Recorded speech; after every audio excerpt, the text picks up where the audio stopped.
The 10th schedule is that the defense of a split is no longer available to members who face disqualification proceedings. In cases where a split has occurred in a political party or in a legislative party, members of neither faction may validly raise the defense that they are the political party in the event that each faction files petitions for the disqualification of members of the other faction.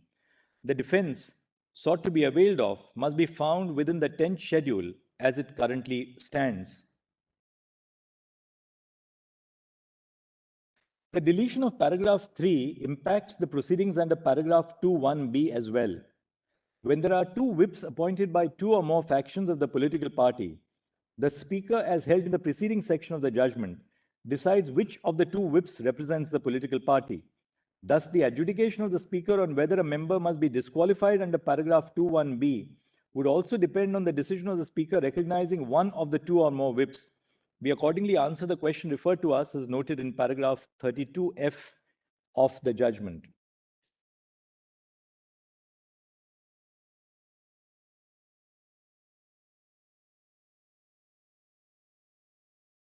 To avert a no confidence motion, the incumbent government may not advise the governor to convene a session of the assembly, and the Speaker may adjourn the sitting of the House to prevent voting for granting leave to move a motion of no confidence.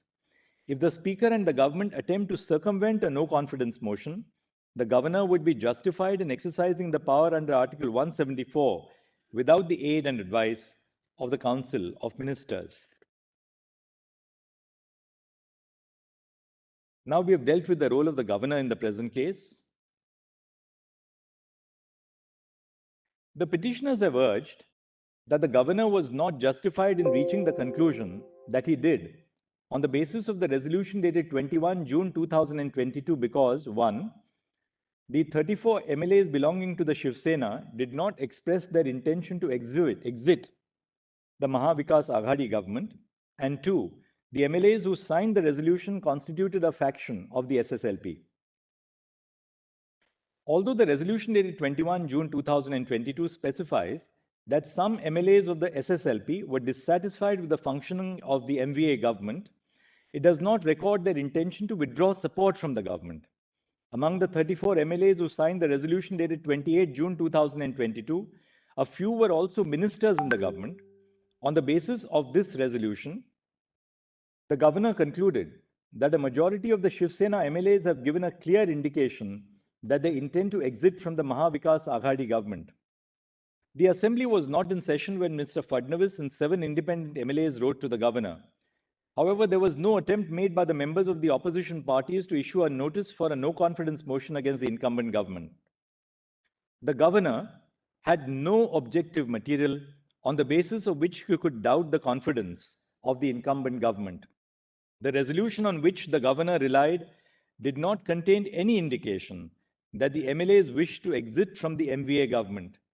The communication expressing discontent on the part of some MLAs is not sufficient for the governor to call for a floor test. The governor ought to apply his mind to the communication or any other material before him to assess whether the government seemed to have lost the confidence of the House. We use the term opinion to mean satisfaction based on objective criteria as to whether he possessed relevant material and not to mean the subjective satisfaction of the governor. Once a government is democratically elected in accordance with law, there is a presumption that it enjoys the confidence of the House. There must exist some objective material to dislodge this presumption. The MLAs did not express their desire to withdraw support from the MVA government in the resolution dated 21 June 2022. Even if it is assumed that the MLAs implied that they intended to exit from the government, they only constituted a faction of the SSLP and were at most indicating their dissatisfaction with the course of action adopted by their political party. The political imbroglio in Maharashtra arose as a result of party differences within the Shiv Sena. However, the floor test cannot be used as a medium to resolve internal party disputes or intra-party disputes. Dissent and disagreement within a political party must be resolved in accordance with the remedies prescribed under the party constitution or through any other methods that the party choose to opt for. There is a marked difference between a party not supporting a government and individuals within a party expressing their discontent with the party leadership and functioning. The governor is the titular head of the state government. It's a constitutional functionary who derives his authority from the constitution. This being the case, the governor must be cognizant of the constitutional bounds of the power vested in him. He cannot exercise a power that is not conferred on him by the constitution or a law made under it. Neither the constitution nor the laws enacted by parliament provide for a mechanism by which disputes amongst members of a political party, particularly, can be settled. They certainly do not empower the governor to enter the political arena and play a role, however minute, either in inter-party disputes or in intra-party disputes. It follows from this that the governor cannot act upon an inference that he has drawn that a section of the Shiv Sena wished to withdraw their support to the government on the floor of the House. It is true that the letter dated 25 June 2022 sent by some MLAs of the Shiv Sena to the governor requesting him to issue directions to the appropriate authorities for the restoration of their security details mentions that those MLAs no longer wanted to be a part of the corrupt MVA government. However, this cannot be taken to mean that they had withdrawn their support on the floor of the House. Nothing in any of the communications relied upon by the governor indicates that the dissatisfied MLAs from the Shiv Sena intended to withdraw their support to the Chief Minister and the Council of Ministers. At the highest, the various communications expressed the fact that a faction of the MLAs disagreed with some policy decisions of the party. The course of action they wished to adopt in order to air their grievances and redress them was, at the time the floor test was directed to be conducted, uncertain. Whether they would choose to enter into deliberations with their colleagues in the House or in the political party, or mobilize the cadres, or resign from the assembly in protest, or opt to merge with another party was uncertain. Therefore, the governor erred in relying upon the resolution signed by a faction of the SSLP MLAs to conclude that Mr. Thackeray had lost the support of the majority of the House. Second, the governor relied on the letter dated 25 June 2022 from 38 SSLP members, claiming that the security provided to them and to their families was illegally withdrawn.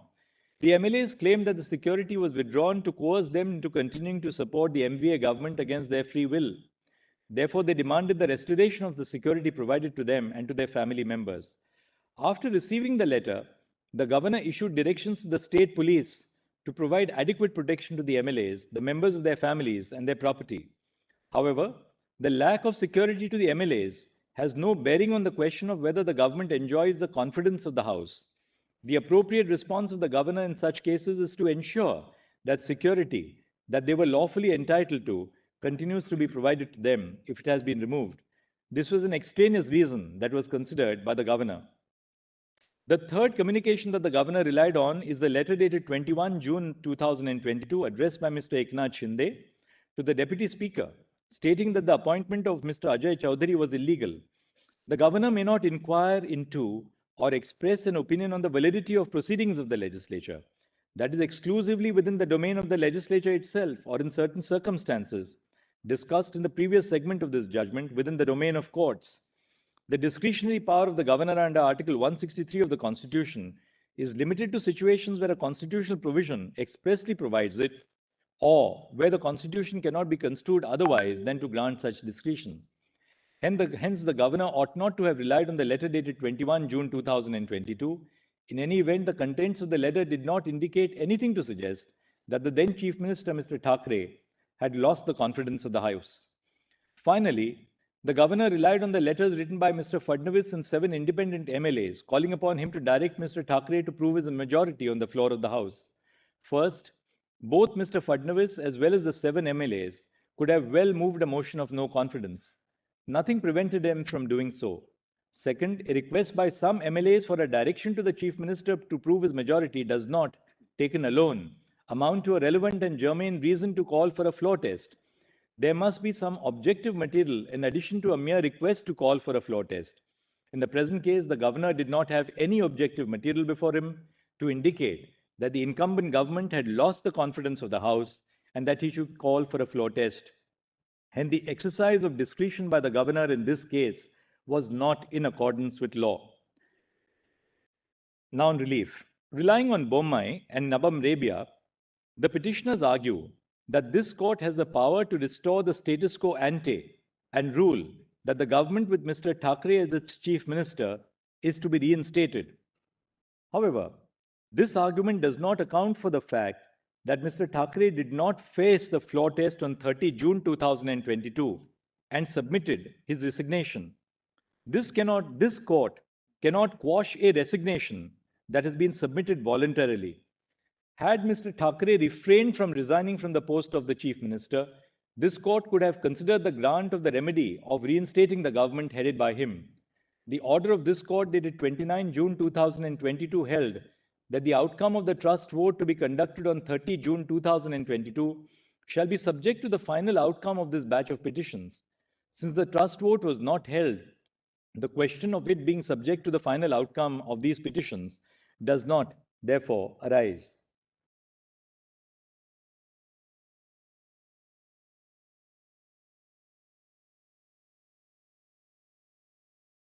Conclusions.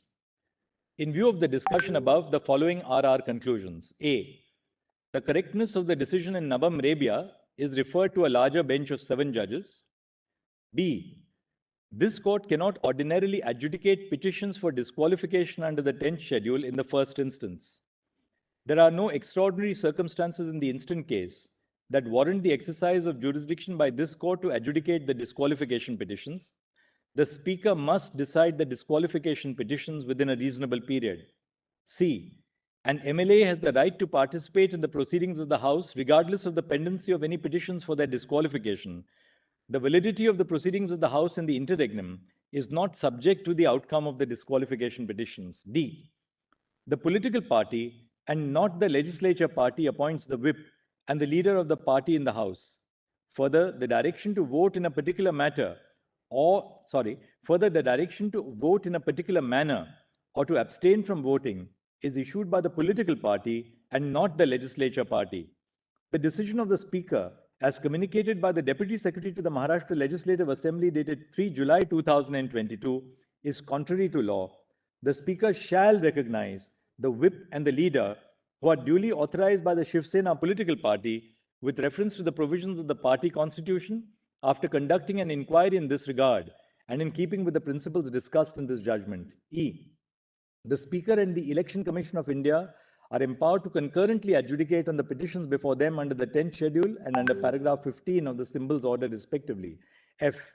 While adjudicating petitions under paragraph 15 of the symbols order, the ECI may apply a test that is best suited to the facts and circumstances of the case before it.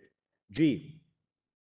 The effect of the deletion of paragraph 3 of the 10th schedule is that the defense of a split is no longer available to members facing disqualification proceedings.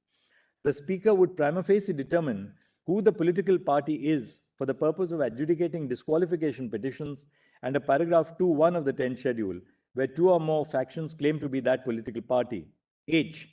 The governor was not justified in calling upon Mr. Thackeray to prove his majority on the floor of the House because he did not have reasons based on objective material before him to reach the conclusion that Mr. Thackeray had lost the confidence of the House. However, the status quo ante cannot be restored because Mr. Thackeray did not face the floor test and tendered his resignation. And I, the governor, was therefore justified in inviting Mr. Shinde to form the government at the behest of the BJP, which was the largest political party in the House. This batch of writ petitions is disposed of in terms of the conclusions and directions recorded above. Grateful to your Lordship.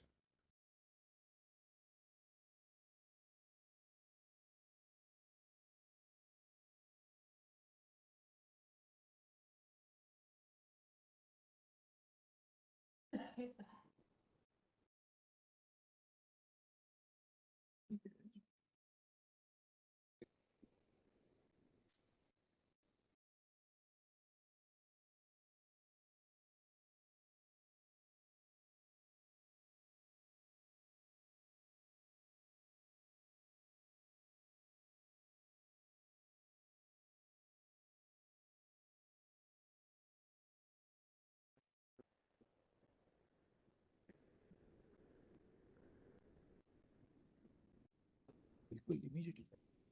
What a correction. Deeply obliged. Deeply obliged.